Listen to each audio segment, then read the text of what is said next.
F1 fans, welcome back to the F1 Masters podcast brought to you by AUBG Daily. As usual, we're joined by myself, David, Vasco, and Harry, and today we will be discussing what our predictions will be about the F1 grid in 2025, as there are a lot of expiring contracts and we feel like there may be a lot of changes. First of all, we're going to start off with the reigning champions, Red Bull. And let's start off with Harry. Who do you have being in Red Bull in 2025? So the first driver is, I think, guaranteed. It's going to be Max Verstappen, surely. And the second driver, I have an interesting take. I think that Yuki Tsunoda is going to have a great 2024 season, and he will be given the chance to star in Red Bull and fight with Max Verstappen. I think it's quite a controversial one, as people do not rate Yuki highly, but I still have belief in him, and I think that he may actually make it, as Checo won't be able to stay in Red Bull. He will have another mediocre season, I think. That is possible, but I don't think that Yuki Tsunoda is going to step up his level like this. I think he's a great driver, but not certainly like the Red Bull level type of driver. And that is why I think after the Checo Perez contract expires in 2024, I think Norris is going to be the next pilot of Red Bull Racing, because there are new regulations throughout the 2026 Formula 1 season, and there is no guarantee that Red Bull will be at the top again, like be as dominant as they have been during the past seasons. So I think Red Bull will want to have two really strong pilots, and they would give Lando 1 year for adaptation, and they would want to have the best drivers pairing coming to the new era of F1 in 2026. And that is why I think it would be a win-win deal for both sides. Red Bull, they will have the most talented driver on the grid, Max Verstappen, reigning world champion, and so on. And they would have Lando Norris, who is truly competitive, and Lando Norris, who has that inner hunger in him for winning and for better competitiveness of his car, because let's face it, he's really interesting prospect right now, and in McLaren he showed glimpses of what he can achieve, but if he's given a championship contending car, I think he can be one of the best and one of the few pilots that can challenge Max for that number one spot at Red Bull. We can all agree that Max Verstappen will be one of the two drivers. The second driver, very difficult to decide for me personally. I really like the Lando Norris idea actually from Vasco, but I decided to go with Daniel Ricciardo, and the reasons are pretty much marketing, not only marketing, but also an experienced driver used to the team. And even though I don't expect him to have an incredible season, I think he can beat Yuki Tsunoda. I think he's capable of doing that. And I think it's a safe choice for Red Bull. And in the current development of that team, I feel like they prefer taking the safe choice rather than taking a risk like Lando Norris, who, even though is obviously the better driver, could cause internal problems as they will be closer on pace with Verstappen. Moving on to Mercedes, and I think the next 2 years will be like a transitional period for Mercedes and their team. Lewis Hamilton and George Russell have contracts till the end of the 2025 Formula 1 season, and that would be crucial for the team, because I think they would remain with this pair for the next 2 seasons, but after the regulations start, it is going to be interesting whether Lewis is going to retire or he would want to drive at least one season with the new cars, and whether George Russell will step up in his performances and would become the team leader till 2026.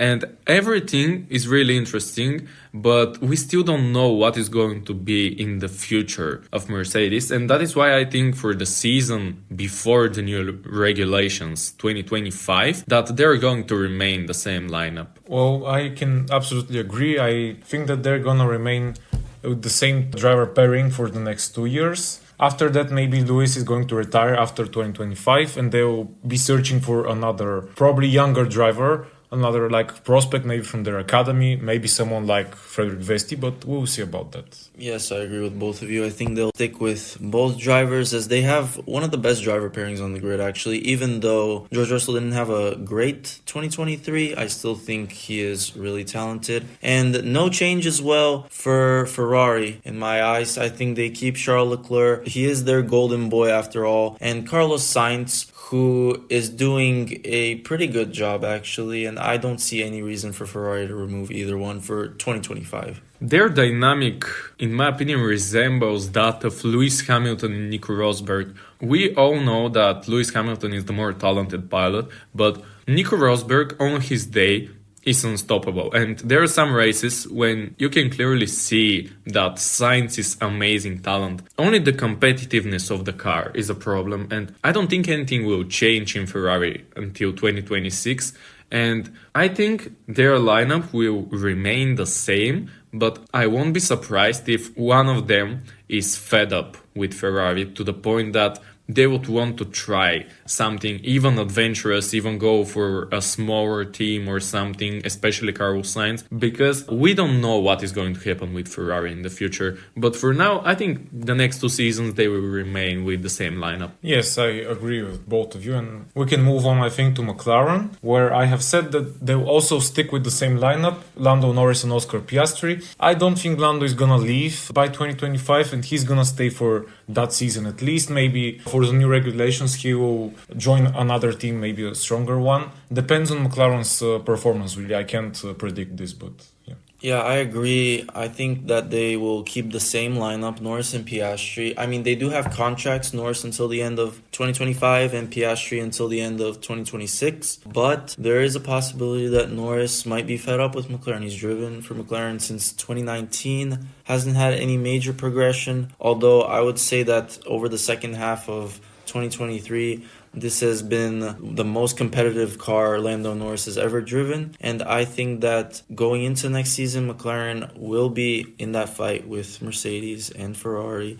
They will be competitive enough to keep Lando Norris and prove to him that they are really progressing. In my opinion, Oscar Piastri is going to stay in the team for sure for the next 2, 3, 5 seasons, depending on the level of that car. But I think Lando Norris has higher ceiling and he would want immediate success in the future. So that is why I think he would go to Red Bull, although his contract is till the end of 2025. After all, contracts are there to be broken. So that is why I think that Alex Albon will be the next teammate of Oscar Piastri. Alex Albon, impressive season in Williams, and going to the future, I think he can improve even more. Although he failed at Red Bull, we all know what is the dynamic at Red Bull, so that shouldn't surprise us. And that is why I think there should be a second chance for Alex Albon in big team, and especially if McLaren develop their car well and have a competitiveness throughout the season. I think Oscar Piastri and Alex Albon can be a fascinating duo to watch. It would be so fun for them to be like teammates, no toxicity in a great car. So I would be happy for McLaren if that happens for 2025. But moving on to the team that nobody knows what is going to happen with in the future. Aston Martin. Whether their car is going to be good, whether it is going to be bad, which car they're going to copy the next 2 seasons. Is the development going to be, again, really, really low level? We don't know, but we'll see what awaits Aston Martin. I think Fernando Alonso will be fed up after the end of the next season, because I don't see a world where Aston Martin is competitive at all, at least to the level of Alonso liking. So that's why I think they would want that famous face at their team that is going to expand their marketing, their brand. Because after all, when they entered the sport, that green fancy car, and they had Sebastian Vettel, after that they had Fernando Alonso, they're all there to show off. And that is why I think they wouldn't want some rookie or a driver that is not as popular. So that is why I think they would go with Daniel Ricciardo, and they'll keep Lance Stroll for obvious reasons. But Daniel Ricciardo, well-known face, and he's going to expand their marketing at again another dimension, like in Australia, the US, and all that stuff. And I think that would be again win-win situation. Although if the car is not good, that is not going to harm Ricciardo's reputation. So I think it makes sense, that relationship, that duo of Juan Stroll and Daniel Ricciardo for the 2025 season. I can see your point. I can definitely agree that this is going to be a win situation for them. And I have also decided that Alonso is not going to continue further after 2024. But I have not replaced him with Ricardo. I've rather chosen Alex Albon because I think that Aston Martin are gonna be better than Williams. He'll want to upgrade, and also it's an English team. He has spent most of his life in England, so he's gonna get to know the mechanics and stuff, and I think they're gonna do well. And he'll be also an experienced driver by then. He'll have a lot of seasons in F1. So, yeah. But do you think Alex Albon will believe in that idea of Aston Martin? Because I think team principals and everybody that is in charge at Aston Martin, they don't really know what is the plan for the future for Aston Martin. Do you think Alex Albon will believe such shaky project? Well, yes, I think that potentially he may, as Williams, as we know, the last few seasons, they have not been that strong, and maybe he'll just want to try something new, even regardless of how stable it is and like what the prospects are. I think he'll just want a fresh start. So, yeah. Yeah, I can see Alex Albon potentially trying to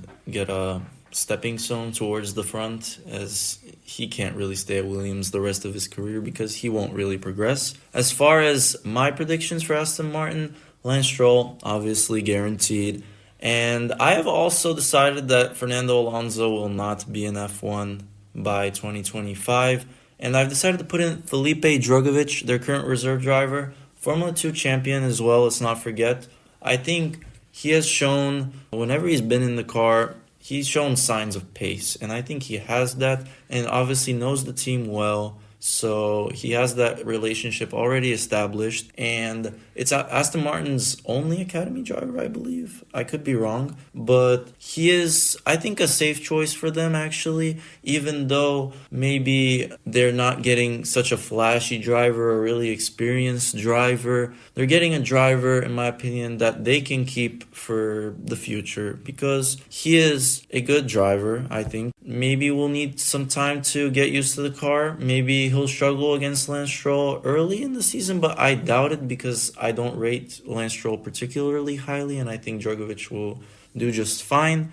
And I think he can easily establish himself at that team. And it's also a pretty cheap option for Aston Martin as well, all things considered. Going down the order, Alpine, I think all three of us can agree that they're gonna have the same lineup 2 years from now as Gasly and Ocon, the French team with both French drivers. I think it absolutely makes sense, and they probably won't go anywhere else, as Alpine is still gonna be like a midfield team. But I think that maybe Gasly, he potentially may go to some bigger team, but this is not really certain. I think even though I also have them staying with the same lineup, I think that relationship can spiral out of control. I think it's very toxic. Both drivers obviously don't like each other. And if the workplace environment is not comfortable, then I don't see a reason for both drivers wanting to continue being teammates in the future. I think that statement is a bit over-exaggerated because we saw throughout the season they're not hating each other, they're not fighting with each other, and I think that the media has made their relationship too toxic, but in reality, I think at the end of the day, they're two French drivers racing for a French team, and I think that is enough. Nobody tells them you have to love your teammate, you just don't have to crush with him throughout the race. I don't necessarily agree that it's over-exaggerated because they crashed in Australia. In some of the races, they even had team orders in Japan, I think, right? Yes, in Japan. And Pierre Gasly was really furious at the team almost about those team orders. And I just think that tension will boil over to a certain extent. Maybe similar to what happened between Perez and Ocon, or like Hamilton Rosberg, although that was at a much higher scale, obviously. I think that it is real. It can get worse, especially if that car is not even performing. Both will have even more frustration to go with each other. Enough with Alpine. Let's move on to Williams, who had a better season than their previous seasons, it must be said. And I've gone with them sticking with Alex Albon because I think Alex Albon just won't find a better seat and he'll just stay with Williams another year until the new regulations just keep afloat in F1 essentially. And my other prediction might be pretty risky, pretty bold, but I've gone with Andrea Kimi Antonelli, who is Mercedes junior driver and will be racing in F2 in 2024. He has extremely high potential and has been one of the most hyped up prospects, I'd say, since the likes of Charles Leclerc. And if he gets even the top 3 in Formula 2 in the standings, I think that Mercedes will want him in an F1 seat instantly. And what team other than Williams? In my opinion, that is possible. I can clearly see the talent in Kimi Antonelli, and he's so hyped up, and Mercedes Junior projects and everything like that. People hype him up.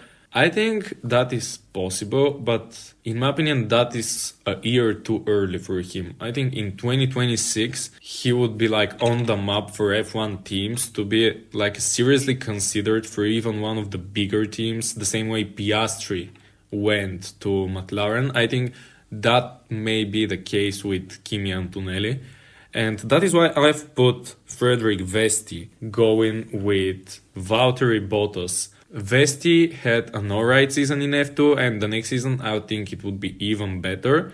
And with somebody who has already been in that Williams seat, Valtteri Bottas, although it was almost 10 years ago, and some young, interesting project for Williams, I think they would make a great couple of drivers. They would have a great relationship. And after that, Sargent and Alex Albon in Williams, I think they would be great replacements. And although there would be 2 completely new pilots, I think they would do the job, and that would be a safe choice for Williams. So that is why I go with Vesti and Bottas. Yeah, I can agree with the point about Kimi Antonelli. I think that this is going to be a year too early for him. I also agree with the Vesti part, as I think he will be given the chance in a Mercedes-powered car. The second driver I've chosen, it's Felipe Drugovich, which is interesting as he's an Aston Martin junior, but I think that he won't find a place in this team, so he would rather go to another Mercedes-powered team, and Williams is going to have belief in him.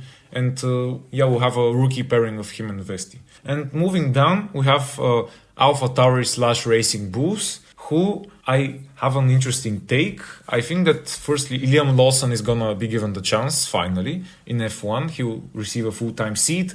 And my other driver is no other than Danny Rick. And I think that he'll have an alright season with them 2024, and he'll stay for another year with the team, even though it may not sound logical. I think that he'll just stay and then see what happens. I don't think that Liam Lawson will be given that AlphaTauri / Racing Bulls whatever team.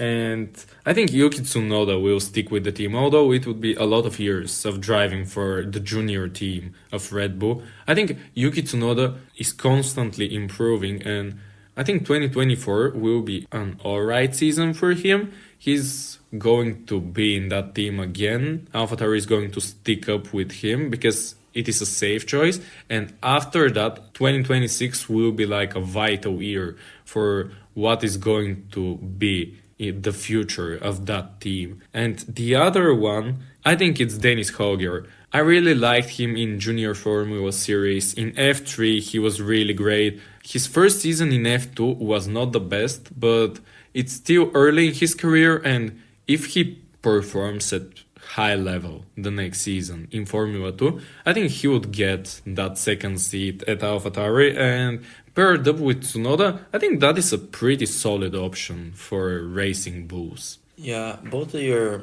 predictions are pretty realistic and interesting. I have a combination of the two.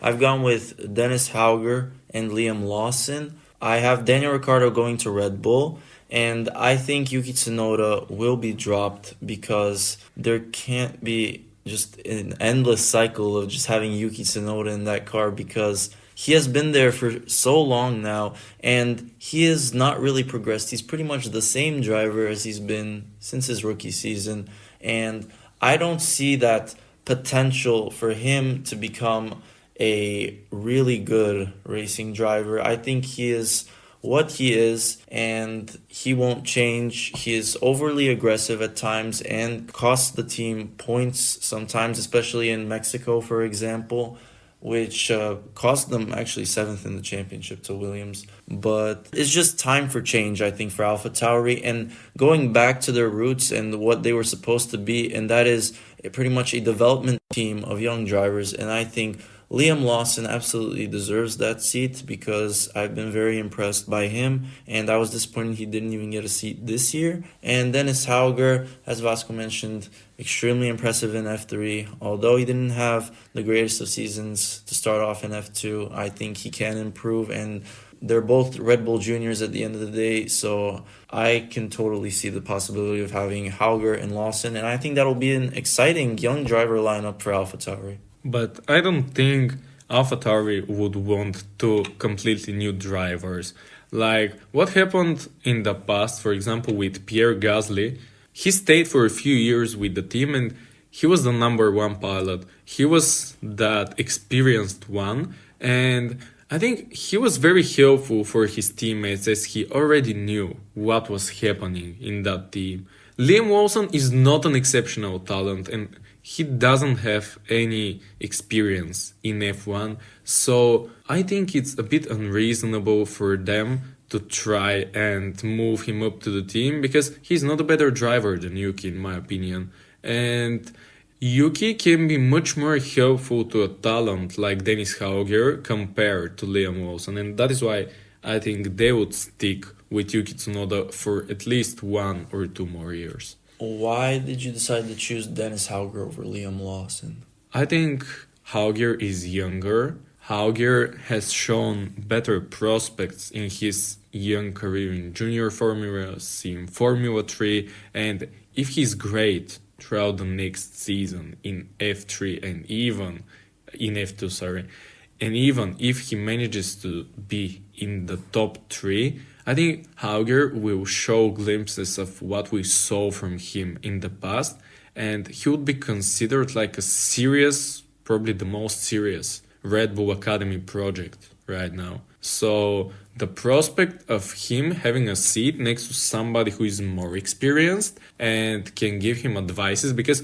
I think Yuki is never going to get that Red Bull seat, and they would use him as a stepping stone for Dennis Hauger to be moved probably in the future at that second Red Bull seat. And that is why I think Yuki in that seat of AlphaTauri is superior choice to Liam Lawson. Interesting takes, guys. I like the discussion, and I think we can definitely move on to Sauber now. And I'll start off by saying that Theo Pourchaire will finally be given the chance in Formula 1 as he's the reigning Formula 2 champion. And I think that he deserves the seat in Sauber as Guan Yu Zhou is gonna have a bad season, I believe. And also Valtteri Bottas is not gonna stay. I think he's gonna retire after 2024. And the other driver I've chosen is an experienced one, and this is Checo Perez, as he will be dropped from Red Bull, and he'll want to stay in Formula 1 still. This is like a suitable team for him to go to. He'll probably fight for like something not that big of, podiums and wins, but more like points occasionally. My shout is the same. I think young gun like Theo Pourchaire, who is super talented from the Sauber Academy, he would be in that second seat for sure. And I've also put Checo Perez because we all know the quality that Checo Perez possesses and how dangerous he can be and how he can improve actually the level of performances from Theo Pourchaire. And they would want that combination of experience and talent in their team as they are preparing for the 2026 big shakeup season. And I think it's a matchmaking heaven for Pourchaire and Perez in that Sauber team. I don't disagree with you guys. I think Perez is a really good choice for Sauber. Let's also not forget he did drive for them to start his career and was a midfield master, as we all know, especially early on in his career. King of the midfield, after all. Of course, yeah. I mean, podiums with Sauber is just unreal. And if he does continue being in F1 after Red Bull, I can totally see it. But I don't think he will stay in F1. I think if Red Bull drop him, he will just retire. And as you guys mentioned, Theo Porcher, unbelievable talent. He's been pretty much setting himself up for this Sauber seat for a few years now, and I think he'll finally get it. And the other driver I've gone with is Kevin Magnussen, who isn't a great driver. I mean, he's an okay driver, but I just think that Bottas will retire. I think Perez will retire.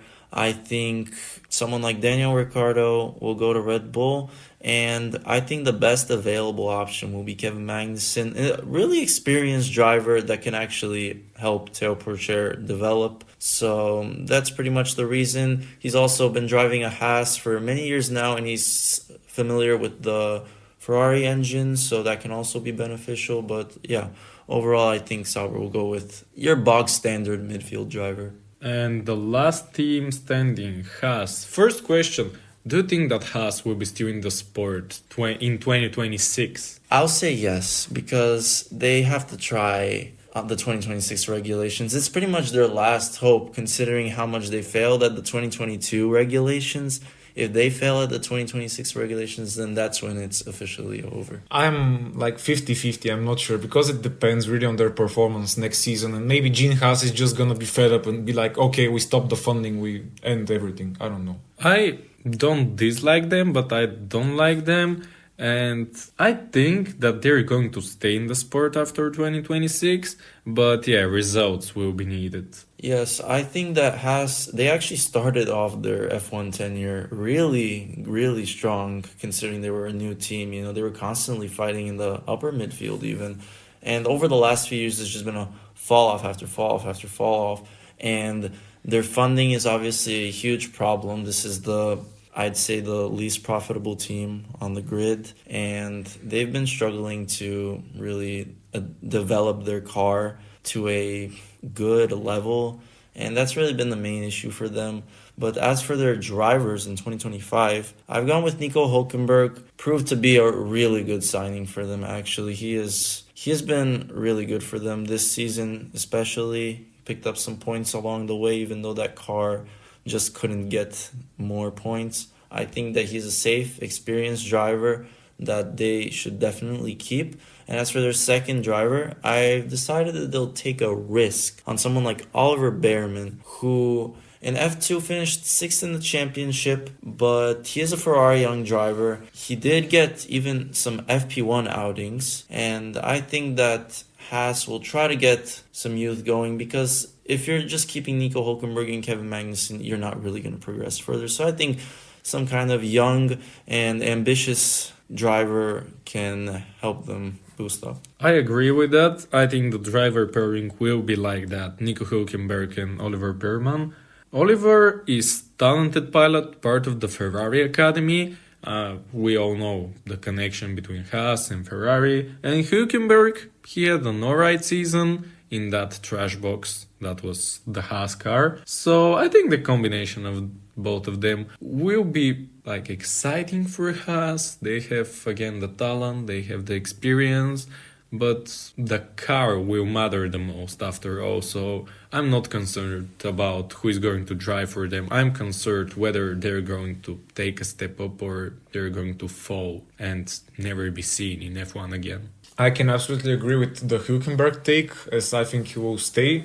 Haas will rely on his experience and keep him for another year. And the second driver, I've also gone with a young one, but it's Enzo Fittipaldi rather than Bearman, as I think that he will have a really strong Formula 2 season. I believe that he will be given the chance. He has some connections with, Haas, Ferrari. He had a great season in F2, so I can see your point, and also, again, for marketing reasons, because of the Fittipaldi family and all that stuff. But yeah, whether it is Bearman or Fittipaldi, I'm not sure if they're going to have like a great seasons with Haas because the car simply would not allow them. Yes, I can agree with that. And with this, I think that we can end our episode. This is all for today from us. We're looking forward to the next episode. Until then, like, subscribe, and follow us on AUBG Daily on Instagram and Facebook. And stay tuned for more of our content. Thank you, and remember, If you no longer go for a gap that exists, You're no longer a racing driver.